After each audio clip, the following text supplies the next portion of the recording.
Good afternoon and good morning, depending on where you are. We're going to go ahead and get started. My name is David Fournier, for those who don't know me, and I'll be serving as the moderator for the meeting today. Um, we're really looking forward to sharing some great information with you about safety officers and the risk management culture. I think I've mentioned this already, but just to refresh, um, if you have questions, please type them into the question box, and then I can respond to those while Arthur is speaking, or I can alert him to the fact that there's a question there. I think that will work fairly well. This presentation is being recorded, so if something takes place where or you'd like to share this with other people who weren't able to make it here today, it will be available on our website to view at any time. Give us maybe a few days to get that up online after this presentation today. So let's get started here. These are our shining faces. My name is David Fournier. I work in marketing and communication for Adventist Risk Management, and our presenter today is Arthur Blincy, Vice President, Chief Risk Management Officer for Adventist Risk Management. Arthur has been doing this, preaching and teaching risk management for over 25 years. So I think you'll find what he has to say informative and very, very helpful and insightful. So Arthur, if I could turn it over to you, we're looking forward to learning. Thank you, David. I appreciate this opportunity to start this webinar series for especially our local church safety officers. And I especially want to thank the church safety officers for their service and ministry to the Seventh-day Adventist Church. Yeah. These people play a vital role in making sure that our ministries are safe and that it promotes the mission of the Seventh-day Adventist Church around the world. The one thing that I believe is important for church safety officers is to understand that risk management needs to become part of the culture that their church has. Mm-hmm. That it really needs to become part of a thriving congregation, that they understand what risk management is, how it's important, and how it can be applied throughout all the ministries within the church. So we want to look at risk management in detail today. And the first lesson that everyone needs to understand is that risk management is not insurance. Those are not synonymous terms. They have totally different functions and meanings. Because you see, risk management goes way beyond mere insurance.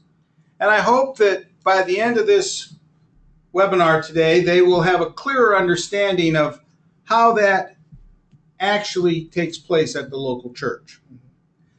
But you know, there's a biblical viewpoint as well.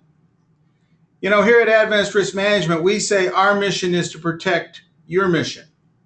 And really, the safety officer's mission is to bring risk management into a role of active stewardship. Because, you know, the Bible instructs us that we are all stewards. We've all been given the responsibility to care for the assets that the Lord has shared with us. And so by deploying a sound risk management program, we can fulfill this biblical mandate of being a faithful steward. So let's look at the role that the safety officer plays within their church. First, relationship building. That's your challenge as a safety officer. Your role is to build relationships throughout all aspects of the ministry of your congregation.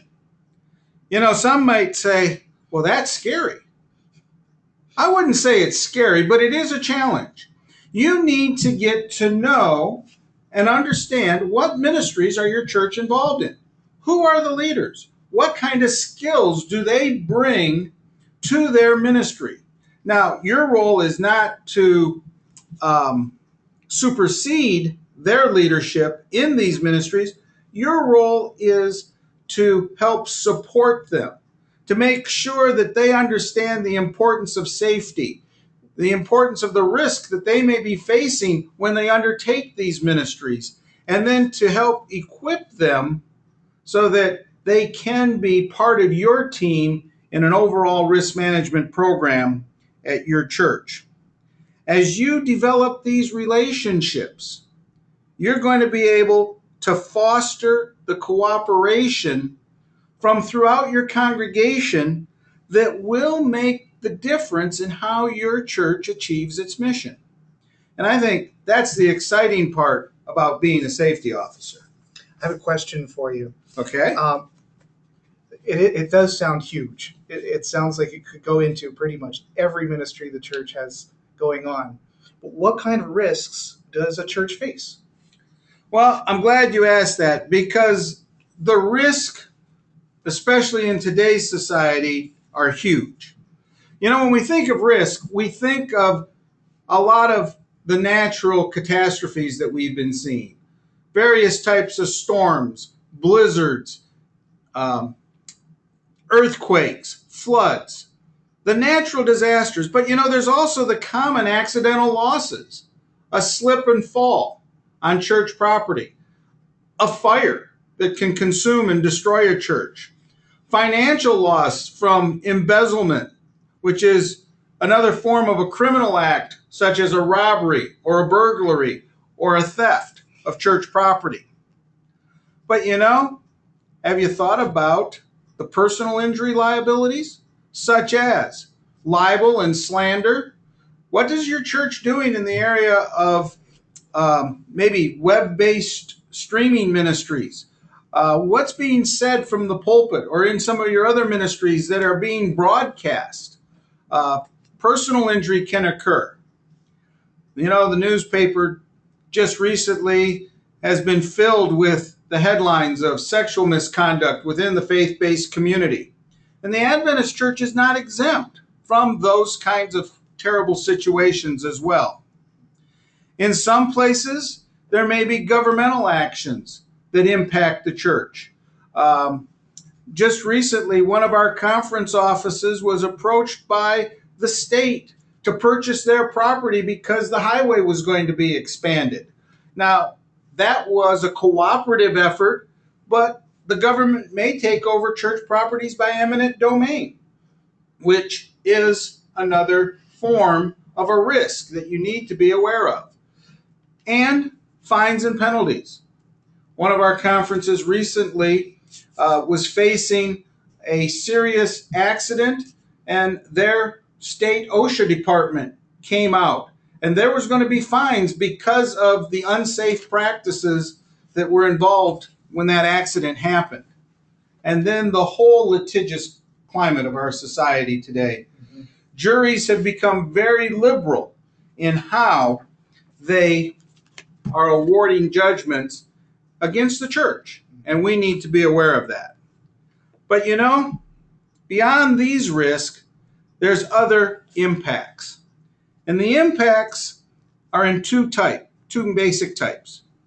You have a tangible loss of assets, and we can understand those quite well. The loss of human resources. Someone is injured, so you have medical expenses for them to recover. But what if someone is tragically killed as a result of an accident? Can you put a price tag on that? Yeah. The loss of physical resources. A church is destroyed by fire, or a church is destroyed by a storm. Adventist Risk Management can rebuild our church structures, but it does take time and patience and cooperation to really make that successful.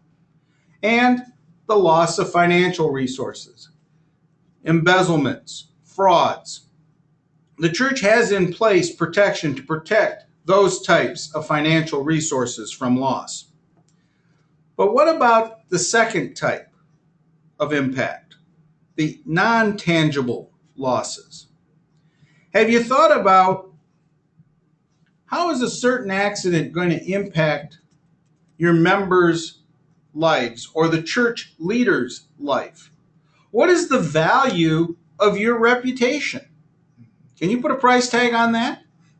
Or the loss of confidence in church leadership. Here, one of your ministries, a terrible accident happens, and people start to raise questions, point fingers, and say, well, why did the leadership not have certain safeguards in place? And they start to lose confidence. And if that loss of confidence grows to the point that members say, do I really want to be associated with this church? And they start to transfer elsewhere, or maybe even leave the Seventh-day Adventist Church altogether. What's the price of that type of a loss? But probably the saddest type of loss is that it detracts from the achievement of our church's mission. You know, we have the mission to spread the gospel of Jesus Christ around the world. And when a loss happens, especially if it involves litigation, the time that is distracted away from church leadership is immense.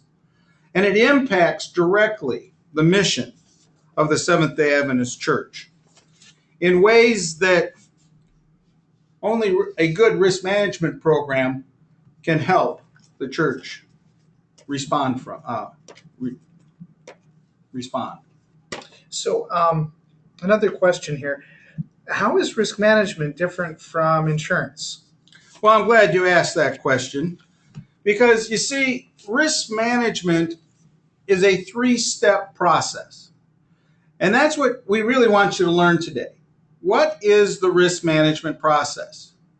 First, you need to have a good identification of the risk you're facing. You need to analyze them. You need to know what the hazards are. You need to know the values of the assets that are at risk. Then secondly, you need a strong safety and loss prevention program to help minimize or, where possible, to avoid a loss before it ever happens. And you need to be able to have in place financial instruments that are going to respond in the event of a loss. And that's where you can either insure or you can retain the risk in-house, or possibly you can transfer the risk to another organization. So let's take just a few moments and break each of these elements down so that we all have a clearer understanding. First step, risk identification. You know, many people have asked, well, how can I really identify the risks that are facing a church? Well, let me share with you a little secret. It's simple to remember. Look back to plan forward. You know, there is tremendous power in learning the lessons from what has already occurred. You know, your church has probably been involved in ministries for years. What lessons have you learned as a congregation from those activities, those ministries? By studying them, reviewing them carefully, you can see where we had possibly some near-miss events. You know, we just barely avoided an accident. Okay, when you identify those kind of situations, what do you do to prevent that from occurring again? That gives you the basis and foundation for planning to the future. So as we start looking at the risk identification process, remember the simple statement: look back to plan forward. But you know, there's something else. Building a risk management culture within your congregation is like planting a garden.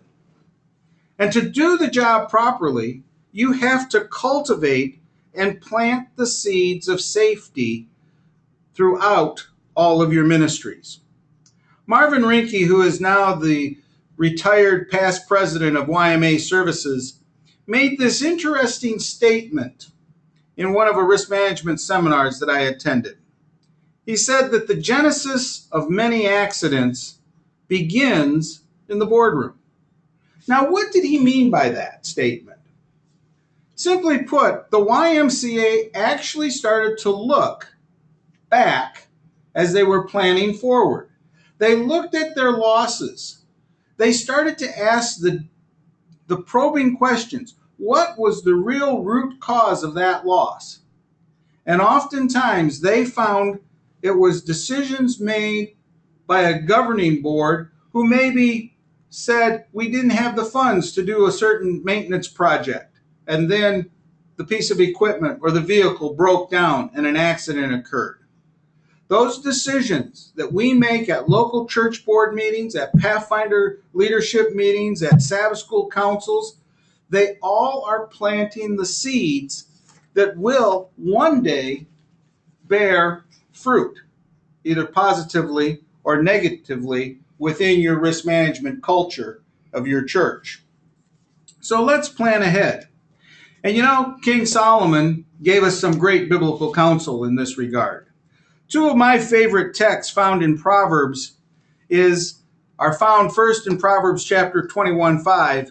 Good planning and hard work lead to prosperity, but hasty plans lead to poverty. And then the one found in Proverbs 11:14, where there is no counsel, the people fall, but in a multitude of counselors, there is safety. You know, as a safety officer, I want you to ask this question. Does your church take advantage and tap into the knowledge base of those church members and ministry leaders who serve on your church boards? You have a wealth of expertise, most likely sitting there right around the table each month when you come together as a church board. Do you utilize their services? Do you utilize their expertise? Stop and think, what would it cost if you had to pay them to come in as a consultant to bring their professionalism to your church? It could be thousands and thousands of dollars. So remember, in a multitude of counselors, there's safety. I have a question for you. The Adventist Church, our church, is that the same? Does this risk management thing work the same with our churches, or are we different than the community churches? Well, you know, we are different. A Seventh-day Adventist church is unlike the community Bible church that you may find in your community on a given street corner. A community Bible church, their exposure is all right there on their church campus. Whereas within the Seventh-day Adventist church, none of our churches are an island unto themselves. Because you see, the Seventh-day Adventist church is organized as a worldwide body of interlocking denominational organizations. And this little graph kind of shows it to you in a simple format. Churches are organized into a sisterhood of churches, and then they form a conference. Here in North America, our conferences are organized by geographical region, and they now form what are called 9 union conferences across North America, Bermuda, and the islands of Guam and Micronesia. The 9 unions that comprise North America have become the North American Division. And the North American Division is one of 12 worldwide divisions that become the General Conference. So you see, what takes place at your local church is not what takes place at a community church. How does this organizational structure impact how we relate and conduct our risk management? Well, the activities or accidents that can occur at your church can have implications that can potentially reach all the way up to the General Conference. And let me give you an illustration of that. We call it ascending liability. Let's say there's an accident involving a Pathfinder activity. And the allegations come forth that that activity was being organized by your union conference, say a union conference camporee. And because of the failure of their supervision of that camporee, they now are part of the defendants who have to respond to that loss. But let's take this one step further. Let's say the accident occurs at the big North American International Camporee that's going to take place next year at Oshkosh. There, they may allege that the North American Division or the General Conference needs to be a co-defendant as well because they planned and organized that event. So you can see how this can ascend all the way through the church organization because they're going to say, okay, the General Conference and North American Division should have been able to foresee that something like this could have taken place and should have had a safety provision ready to respond. Or the Union Conference should have been involved. And of course, the local church Pathfinder Club, who was attending this event, they needed to plan for that type of an accident as well. So ascending liability can in fact happen and occur. And it's because of this ascending liability potential that the Seventh-day Adventist Church has designed its risk management program to provide coverage from the local church level all the way through the church structure around the world to the General Conference. So as you're identifying your risk, we want you to be very broad in your focus. You know, stop and think, make a list. What are the potential risks that could impact your church?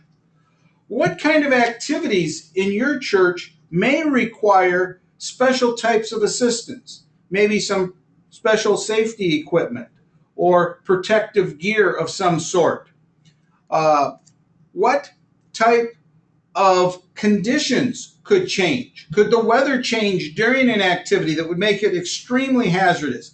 Are you prepared for those types of eventualities? And then as you identify these potentials, you need to make informed decisions on how is your church going to implement safeguards to keep your program safe. And hopefully, by doing this, you'll be able to prevent, avoid, or minimize accidents that could impact your mission. But you know, there's a problem. And that problem is we like to fall into the temptation that the church is all things to all people. We want to reach out and try to do everything. But the fact is, we cannot. And that's why strategic ministry requires us to plan ahead, to plan the details of the events, to really plan for the unexpected, not just plan for emergencies. You know, unexpected things can happen which aren't really an emergency. But obviously, you plan for emergencies. And do you have contingencies in place? Have you thought them through? But most importantly, as you go through this planning process, ask yourself the question, is our church properly equipped to do this activity? If it's not, say no. If you think you could be appropriately equipped if you had more time, then say wait and work out these kind of details before you move ahead. So often, it sounds like such a great idea. We want to rubber stamp it and move forward, and we don't think of the ramifications that implementing our plans might have. The second step is controlling the risk. And we really today don't have time to go into great detail on how do you put in place the safeguards, but we're going to do this in a future webinar. In fact, we're going to take risk control apart over the next several sessions to really help equip safety officers in understanding how to put in place safeguards that can make a difference. But I do want to give you a little taste of what some of these areas may include. Child abuse awareness. It impacts our church in a real horrific way. And we're going to talk about that in one of our future sessions. Careless supervision. Another thing where we have adequate supervision in place? We're going to talk through that issue. Poor maintenance practices or deferring maintenance. What about that? But today, as a safety officer, I want to give you what your greatest challenge is going to be.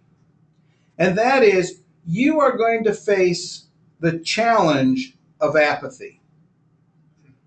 Where members in your congregation are going to say to you, sir, the Lord protects his people from harm. But we're here to tell you, accidents do happen to Adventist congregations. Adventist congregations must be prepared and be ready to address these types of unsafe acts before and when they occur. And so I'm looking forward to some of our future webinars when we can really dig deeper into some of these challenging areas. Me too. Another question for you. Does insurance have anything to do with risk management? Well, I'm glad you asked that question because, you see, insurance really is the third part. We call it, in risk management terms, risk financing. Because, you see, insurance cares for the financial aspect of handling a loss. And that's all it does. In fact, insurance only responds after a loss. Never responds before a loss occurs. It's there to provide that financial protection that the church is going to need in the event of a loss. And we do this one of two ways. We either transfer the risk to an insurance company or we self-insure the risk internally. Now, here's an illustration that I think we all can relate to, because probably all of us own a vehicle and we have to go out and buy auto insurance. When you buy an auto insurance policy, it traditionally comes in two parts. Auto liability, which you do not want the liability of operating your automobile. You transfer that liability by paying a premium to your insurance company. But the other part of your auto insurance policy is physical damage. Well, maybe you have that old clunker that if it is an fender bender, you really don't care. You do not want to pay a premium because you probably wouldn't fix it anyways. So what are you doing? You are self-insuring the risk for physical damage to your vehicle. Now, if you have a brand new vehicle, you still self-insure a portion of it because almost all of us carry a deductible, which is simply stating it is self-insurance. So you see, that is how insurance does play a role. But remember, insurance always responds after the loss, whereas risk management is proactive because it's working at all times. It's working before you ever engage in the activity, it's working during the activity, and it's still working after the activity. It's a proactive, all-inclusive part of your church's culture in its entirety. So you see, insurance by its very nature is one-dimensional. It can only provide dollars to help the damaged or to recover from damaged properties or to help restore an injured party who needs to recover from their loss. But David, remember we talked about those non-tangibles? Mm-hmm. Yeah. Remember this. Dollars alone oftentimes are a very poor compensator when damages are caused by your organization's negligence.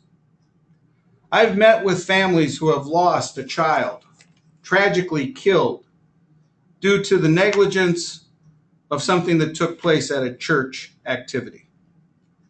And their words were, if I could only hug my child one more time, if I could only tell them that I love them. No amount of insurance dollars that any insurance company puts on the table can ever turn back time. Those are the priceless tragedies that can happen when a loss occurs.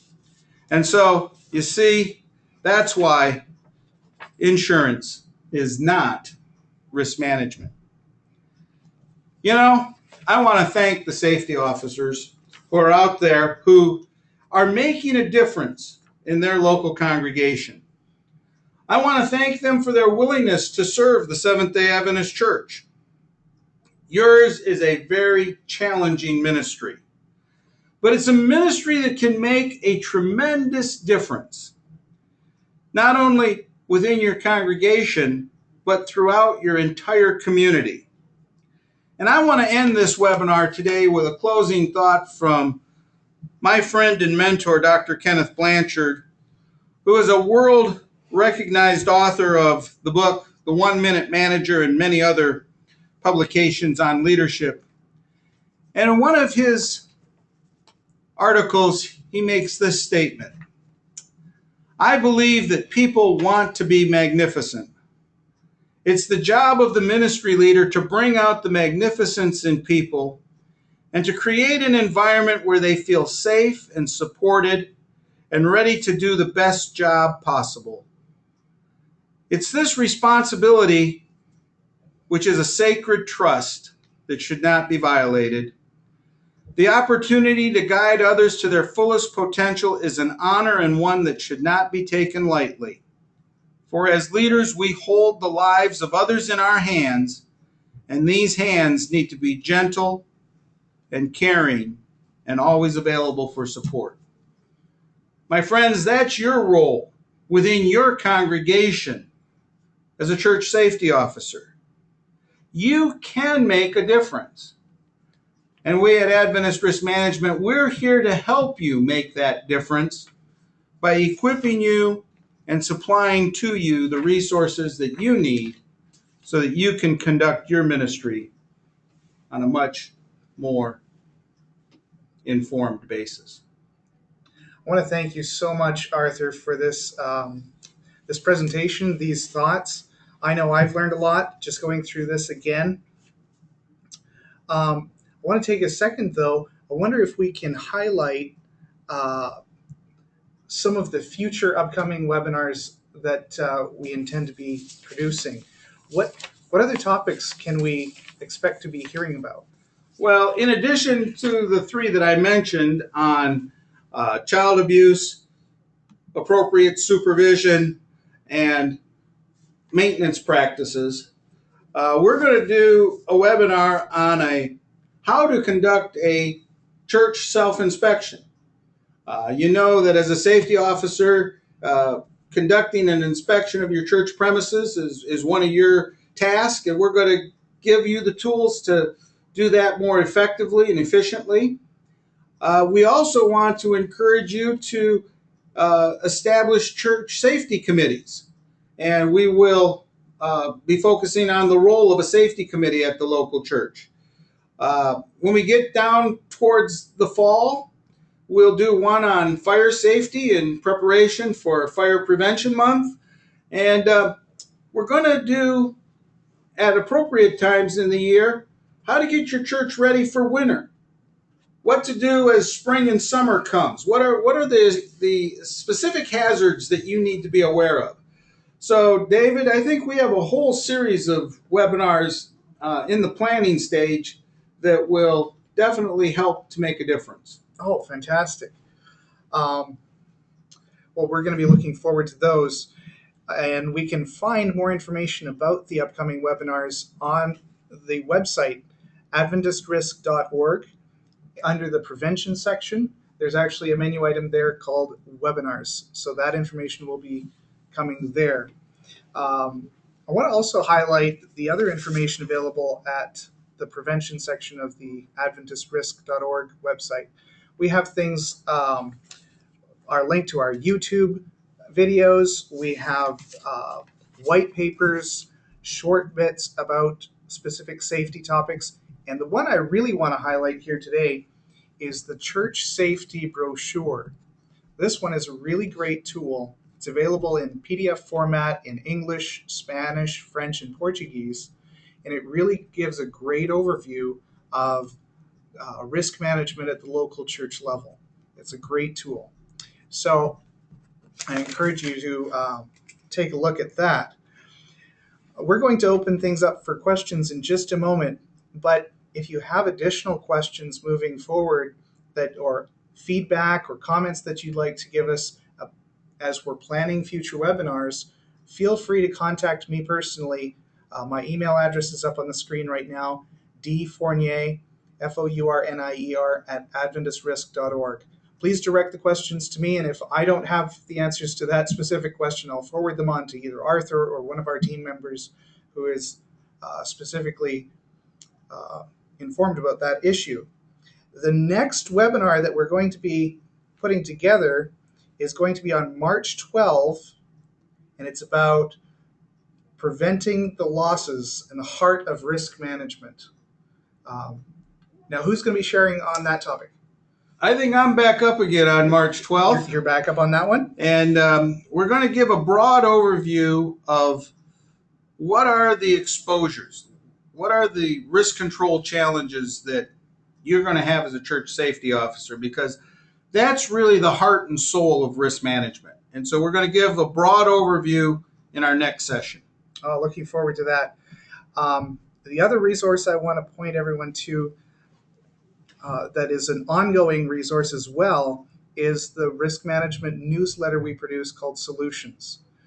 If you go to our website, adventistrisk.org, and go to the prevention section, we have the Solutions newsletter there, and it's free to subscribe. And it's a great topic every week on risk management issues for the church. So I just want to thank you, Arthur, again for Thank you, David, sharing for with the us invitation. today. And thank you, everyone who's signed in today. Is there anyone with any questions? Please feel free to ask them now. Actually, we do have a question here. Andrew's asking if this presentation will be available in PDF format. We could probably put it on the website, as well as obviously the recording will be on our website, but we could share a copy of the slides in PDF. Okay. If that'd be helpful to them. Okay, we'll do that. And of course, we'll also direct people to the church safety brochure. Correct. And this presentation, this recording, will be uploaded as soon as we can get it processed and up on the internet. And that will be available. I encourage you to share that with other safety officers that you may know or other church members who may be interested in safety at the local church level. By all means. Great. Well, thank you everyone for joining us, and I hope you join us next time and share with your friends. Thank you very much.